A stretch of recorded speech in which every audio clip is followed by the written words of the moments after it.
Welcome back. Today, our next part for today is truly safe. So follow along and highlight as I highlight, or highlight what you think is important.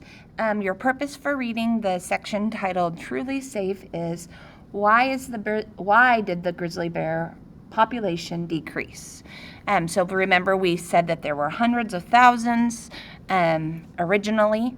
So, and then we read that Lewis and Clark discovered them, were the first people to discover them that were not native to that area, but they weren't scared of them because they had rifles. So let's keep reading. As they crossed into what is now Montana, Lewis and Clark's team came across grizzlies. The men were amazed by the bears' size. Some towered 7 feet high while standing on their legs. Okay, let's highlight that. Some were 7 feet tall. So the men were amazed. The men watched in shock as their bullets seemed to slide off a grizzly's thick fur and layers of armor-like muscles. Ha ha ha, you think you're tough. Maybe highlight that. So their guns didn't work.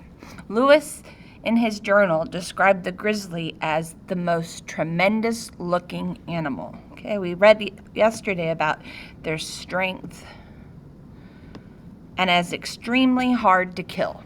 He thought it best that his men sleep with their rifles and never venture out alone. When Lewis and Clark returned to the east, they published stories about their travels. Published stories. Some of the stories made grizzlies seem like monsters, essentially mindless killers with a taste for human flesh. That's not accurate, but okay. What's going to happen with them saying such things about the bears? In the coming decades, as thousands of people settled in the West, many felt justified in killing grizzlies whenever possible. Oh, goodness.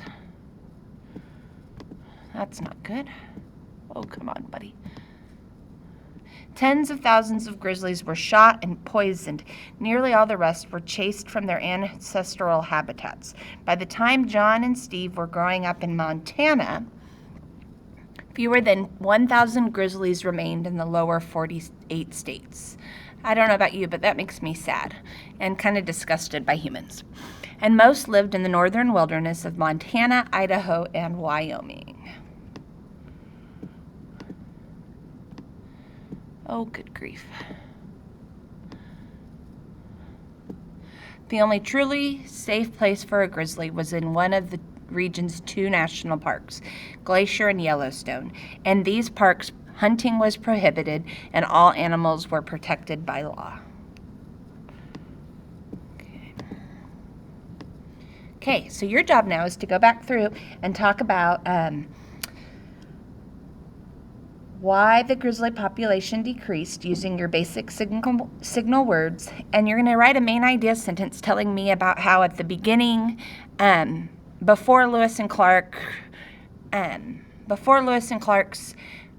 articles were published, what the population was like, and because of their work, what happened. The main idea. Where are they now safe? Thank you for your time and have a great day.